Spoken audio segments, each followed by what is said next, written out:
Bonjour à tous. Donc, Alice Billon, de la direction de la mémoire, la culture et des archives, ancienne DPMA, si ça parle mieux à certains. Je vais vous parler des dernières actualités d'Archipel avant de laisser la parole à Olivier Chevenier, juste à côté de moi, qui vous parlera de la gestion de l'hybridité avec Archipel. D'abord, un petit rappel. Qu'est-ce qu'Archipel ? C'est le système d'archivage hybride du ministère des Armées qui a pour objectif de gérer les archives du ministère des Armées, quel que soit le support, papier électronique, l'étape du cycle de vie, intermédiaire, définitif, ou le niveau de classification. Actuellement, Archipel, c'est ce que vous voyez à gauche. C'est une solution composée donc de plusieurs éléments. Le cœur Vitam, dont nous mobilisons les fonctionnalités grâce au logiciel Evertim Archive que nous utilisons comme front office et qui nous permet également d'ajouter des fonctionnalités servant à la gestion physique des archives, dont on parlera plus en détail Olivier après. Et on a un petit connecteur entre les deux qui permet aux deux applications de dialoguer qui s'appelle Vitam Forever. Tout cela est lié à l'offre de stockage du ministère des Armées. Voilà pour le rappel. Alors, actuellement, Archipel est déployé sur 4 sites du service historique de la Défense. Donc, vous voyez la petite carte à côté. Ça correspond à environ 250 agents qui travaillent quotidiennement sur Archipel. C'est plus de 50% des effectifs du SHD. Depuis la mise en production, 965 versements ont été effectués, ce qui correspond environ à 50 000 objets.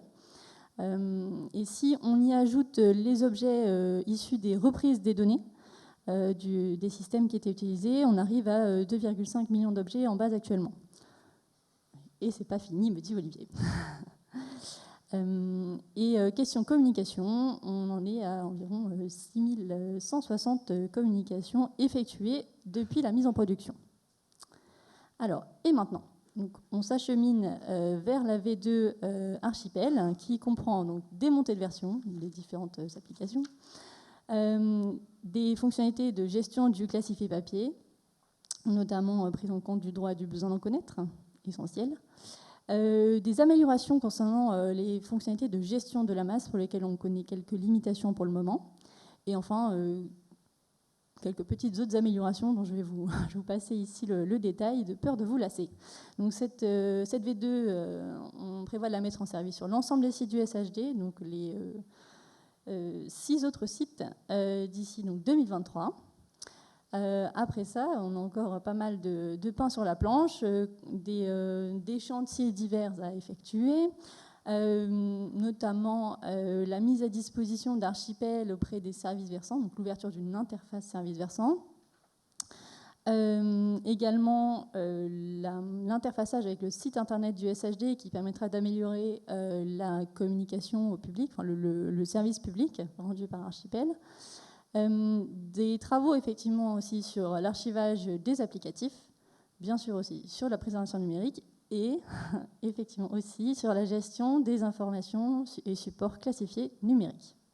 Voilà, donc la trajectoire du SI est en cours de révision et j'espère pouvoir vous la présenter prochainement, validée, finalisée.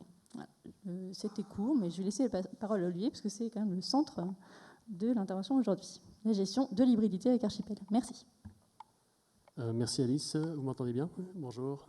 Olivier Chevenier, ministère des Armées, et pour quelques heures encore, responsable fonctionnel adjoint Archipel. J'ai remplacé Nicolas Bell qui n'a pas pu venir aujourd'hui et qui regrette beaucoup. Et je viens vous parler aujourd'hui de l'hybridité avec Archipel, donc un terme un peu futuriste, voilà, pour vous expliquer un peu comment on compte en fait. On ambitionne, et on commence déjà à le faire, de gérer dans un même système à la fois des archives physiques et électroniques dans un même système. Donc, comment on fait cohabiter dans un même système des objets à la fois si différents dans la forme, mais en fait, on va s'en rendre compte, ils sont assez similaires. Merci. Un petit panorama schématisé un peu des fonctionnalités d'Archipel. On a parlé tout à l'heure d'une interconnexion entre Vitam et Evertim, puisque nous, pour utiliser Vitam, on a un front office qui se connecte aux différentes API proposées par Vitam et qui vient chercher des fonctionnalités de Vitam. Mais on a aussi une logique de complémentarité avec Vitam, puisque nous, notre périmètre, il est bien sûr sur toute la gestion des archives, quel que soit leur support. Ça veut dire que l'hybridité, elle est présente dans la majorité de nos fonctionnalités. Donc, vous voyez, on a des fonctions qui vont d'un bout à l'autre de la chaîne de traitement archivistique. La collecte, le classement, la conservation, la communication, l'administration, c'est autre chose. Mais nous, on a fait le pari de ne pas différencier nos systèmes en fonction des supports. Donc on va vraiment d'un bout à l'autre de la chaîne de traitement. Et on complète Vitam là où il s'arrête, c'est-à-dire quand Vitam vous propose des objets électroniques d'un côté et des objets physiques de l'autre. Pour gérer les objets physiques, on a besoin aussi d'un petit front office qui vient permettre de gérer des magasins, permettre de gérer des communications aux lecteurs, des salles de lecture, etc. Et au point de vue processus, oui, tu peux passer. Du point de vue des processus, on se rend compte en fait que on a très peu de différence en fait en fonction des supports. C'est-à-dire que nous, on gère des entrées, quels que soient les supports, même si on a des archives électroniques, ça reste des bordereaux de versement, ça reste des entrées. Les règles de gestion ne varient pas en fait, et on sait qu'à la sortie, le chercheur, le public, il ne se préoccupe pas vraiment de savoir si nos archives, c'est des fichiers électroniques complexes ou des dossiers papier ou des empilements de registres. Lui, ce qu'il veut, c'est juste trouver une info et qu'on la lui restitue, quel que soit son support. Et ça, on va vous montrer un peu comment, grâce à Vitam, c'est possible, grâce à l'interconnexion qu'on a avec notre front office et Vitam. Là, vous avez un petit schéma, donc je crois que c'est la présentation Everteam de capture en fait des flux. Vous voyez que le cœur de métier en fait, il varie pas, c'est-à-dire qu'on a des flux entrants, tout support, et c'est au moment en fait de processus très particuliers qui sont plutôt ceux de la conservation ou de la préservation que là, on va un petit peu avoir une croisée des chemins, c'est-à-dire aujourd'hui, on sait conserver des archives papier, on sait les restaurer. En électronique, dans un environnement électronique, on sait que les compétences ne sont pas les mêmes pour faire ce genre de choses. C'est un peu là qu'on aurait besoin de profils différents que ce qu'on connaît aujourd'hui. Mais pour le reste du traitement archivistique, que ce soit les entrées, le traitement, la consultation, la recherche, la valorisation, en fait, on est sur des choses très, très similaires sur la pratique. On peut passer à la suite. Alors, je n'ai pas de démo à vous faire aujourd'hui, mais je vous ai préparé on vous a préparé des super schémas et quelques captures d'écran pour vous montrer un peu comment on implémente, comment le CEDA en fait rend possible cette vision hybride. Donc voilà, vous voyez sur votre droite, non, sur votre gauche, un petit schéma en fait qui vous illustre le principe. Vous avez un fond avec des unités d'archives imbriquées. Et vous pouvez au choix choisir de mettre vos descriptions donc, sur les unités d'archives, et la notion d'objet physique ou électronique d'un côté vous permet de varier les plaisirs selon ce que vous avez dans vos fonds. Par exemple, dans un même fond, on peut tout à fait imaginer qu'on aurait une UA hybride qui soit à la fois conservée sous forme papier et qui a été numérisée par la suite et qu'on souhaite déposer dans notre SAE sous une forme soit un objet master, soit un objet de diffusion, dissemination, en vue d'une mise en ligne ou d'un partage. Donc ça, c'est des cas qui sont très fréquents en fait, dans les centres du SHD. Il y a beaucoup de processus qui impliquent des numérisations pour communication, et donc nous, on capte au passage et on les verse dans le SAE. Et évidemment, on peut aussi gérer indifféremment et séparément l'UA électronique et l'UA physique, en exploitant à fond la différence et les variantes des objets permises par le CEDA. Voilà, donc un petit schéma encore explicatif pour illustrer un peu ce que je viens de dire. Là, vous avez la vue détaillée en coupe réglée d'une UA hybride dans Archipel. Prenons le cas d'une photo. Alors, le haut de l'écran, en fait, c'est une capture d'écran de la recherche dans Archipel. Donc, on recherche, nous, dans les UA. Par exemple, une photographie ici. Donc, Archipel nous remonte l'unité d'archive, vient la chercher dans Vitam et nous la remonte dans notre front office. La petite flèche encadrée en rouge sur la gauche, c'est à gauche, elle vous permet de décomposer l'existence physique ou électronique derrière votre archive. Et donc là, on voit qu'on a une photo qui existe à la fois sous forme papier et sous forme électronique. Et la petite flèche bleue, elle vous permet aussi de visualiser les métadonnées descriptives et les métadonnées de gestion dans une même interface. Donc vous avez tout à plat, disponible. Et si un lecteur vient vous demander la photo de ce cher militaire, qu'on voit un petit peu tout en bas à droite, vous pouvez la lui restituer tout de suite. Vous n'avez pas besoin d'aller chercher dans les magasins, bien sûr si c'est communicable, puisqu'on a aussi les métadonnées de gestion. Donc voilà l'idée. Et le seul écueil, en fait, enfin, écueil, c'est un grand mot, parce qu'on va se rendre compte que ça peut aussi se gérer, mais le seul écueil qu'on a, c'est quand on fait coexister une vision physique et électronique, on se rend compte que dans le monde électronique, on est contraint d'aller faire une description quasiment pièce à pièce à l'article pour pas laisser des fichiers orphelins n'importe où dans notre serveur. Pour le physique, la pratique, c'est plutôt l'archiviste qui définit qui a toute l'attitude pour définir la granularité de sa description. Mais pas de problème. On a aussi réfléchi à ce problème-là. Et en fait, on se rend compte qu'on peut tout à fait le gérer de concert. C'est d'ailleurs ce qu'on prévoit de faire dans nos futures reprises de données. On a des UA comme ça, physiques, qui se baladent à très haut niveau, qui sont décrites à un niveau très macroscopique. Et derrière, on a des numérisations qui arrivent pour tout ce fond. Donc on a un registre, par exemple, qui est conservé. On dit juste que c'est le registre Intel, mais derrière, il a été numérisé. C'est-à-dire qu'il y a 1000 pages du registre qu'il va falloir intégrer comme nouveaux articles. Donc ça se fait très bien. On a le registre physique qui reste en l'état, c'est le registre Intel. Et derrière, on va intégrer les pages du registre. Ça veut dire des UA électroniques complémentaires aux UA physiques et imbriquées, et qui derrière déclarent des objets électroniques. Donc, cette question de granularité, on arrive à très bien la gérer. Dans Archipel, vous lancerez votre communication physique s'il y a lieu sur une seule UA globale, et vous pourrez avoir le loisir d'aller chercher page à page, si vous avez besoin de plus de précision, directement en format électronique. Alors j'ai quelques exemples après qui illustrent un peu ce point-là. Là, vous avez par exemple une vue archipel qui vous décompose une arborescence.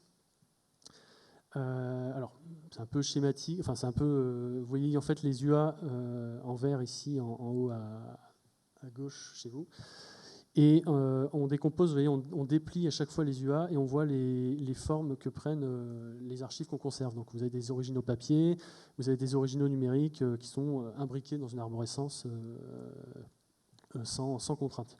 Et derrière, l'archiviste peut toujours aller chercher au besoin ce dont il a selon ce qu'il a à disposition. Autre exemple. Bon, là, je sais qu'il y a dans la salle des gens qui connaissent très bien ces données, alors c'est pour l'exemple, hein, venez pas m'étrangler après si je tords un peu vos données. Ici, vous avez une arborescence, par exemple, pour un versement de dossiers individuels administratifs de personnel civil.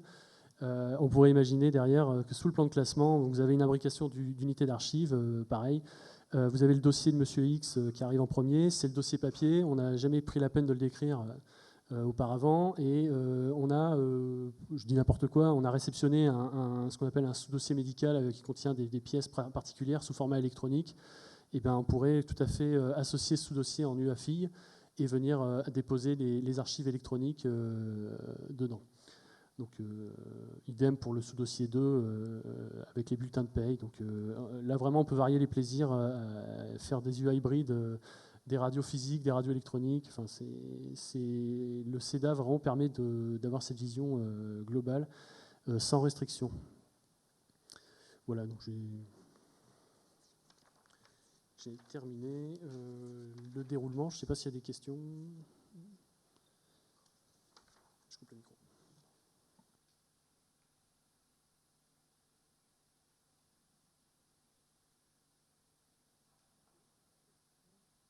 Si, ça marche. Merci beaucoup, parce qu'en plus, vous avez respecté les consignes, 20 minutes, 10 minutes de questions, c'est génial. Nous, on a eu du mal. Est-ce que voilà, on a le temps, avant que Erwan, il est connecté, je crois, mais pour le ministère des Affaires étrangères prenne le relais. Donc, est-ce que vous voulez en profiter pour poser des questions au projet Archipel, ici présent, et à la gestion de l'hybridité? C'est le moment.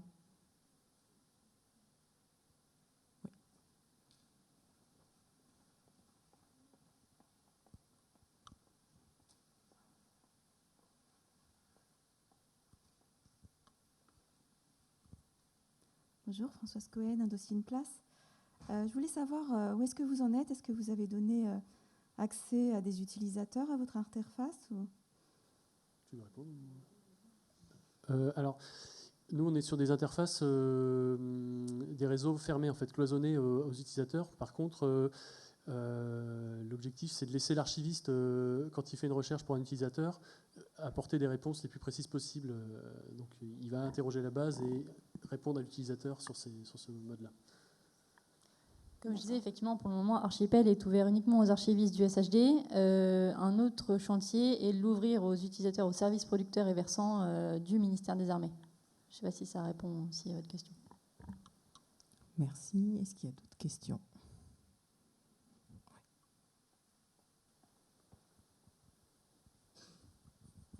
Bonjour. Je voulais savoir si la partie Evergreen, vous pensez le remplacer par Vitam UI à terme, en fait. Ça dépend.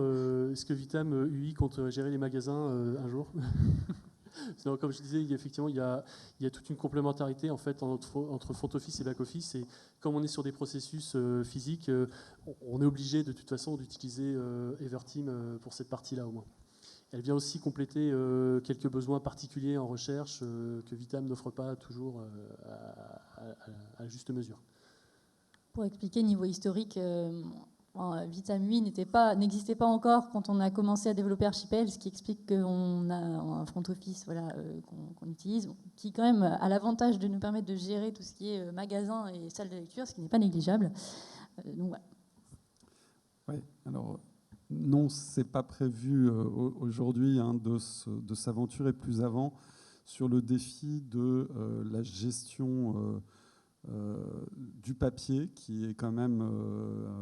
je dirais tout un tas de processus de gestion assez spécifiques qui sont couverts par des solutions existantes, je pense beaucoup plus que l'électronique. Après, on ne s'interdit rien, mais on ne peut pas mener tous les combats de front. Les utilisateurs peuvent se saisir éventuellement de la question. Il y a une question de financement, de périmètre là-dessus. Aujourd'hui, c'est clairement pas la priorité et dans les axes stratégiques. Encore une fois, nos axes stratégiques, ils sont définis par les utilisateurs. Donc, si jamais il y avait un énorme mouvement pour ça, peut-être que ça pourrait déboucher. Mais aujourd'hui, je n'en entends pas du tout parler. Et on a beaucoup de choses à faire en complément, notamment l'aspect de collecte, qui est, je dirais, aujourd'hui là où on investit stratégiquement. Donc le message pourrait être, si vous le voulez, venez et influez sur l'avenir. Enfin voilà. Est-ce qu'il y a d'autres questions?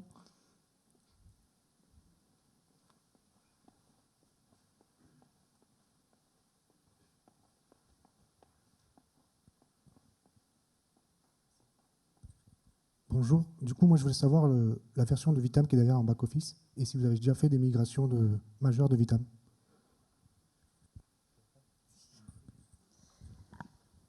Alors, on va faire une migration majeure de Vitam puisqu'on va passer de la version 2 à la version 4 dans le cadre de la V2 Archipel. Voilà. On va également monter de version pour Everteam au passage et forcément on va devoir monter de version de notre connecteur des deux applicatifs. Là, j'ai plus le détail des versions pour Everteam, mais voilà, ça répond à votre question. Parce que j'ai pas bien entendu, donc.